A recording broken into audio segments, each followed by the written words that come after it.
Goddag.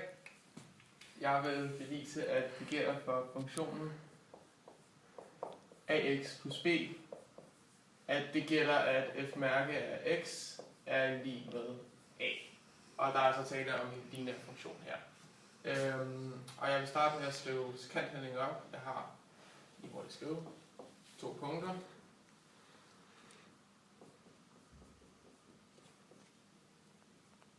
Yes, jeg har 2 punkter, og jeg vil så finde hældningen mellem de 2 punkter. Og det gør jeg med formlen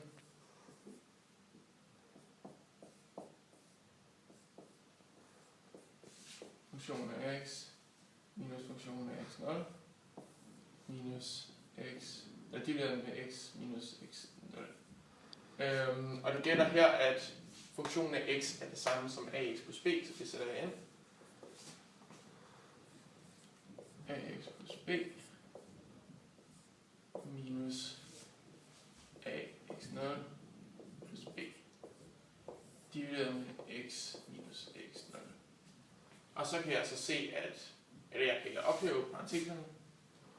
Og den første er en plusparentes, så den kan bare ophæves, ax plus b, og den anden det er en minusparentes, så alle fortegnene bliver ændret. Så den hedder minus ax0 minus b, og så har vi så plus b og minus b, måske vi skrive x minus x0, så de går ud med hinanden, så den kommer til at hedde ax minus ax0 divideret med x minus x0. Og så kan jeg så se, at jeg har 2 led med en fælles faktor, så den kan jeg sætte uden for en parentes. Så det er a parentes x minus x0 divideret med x minus x0. Og så har jeg x minus x0 divideret med x minus x0, som giver 1.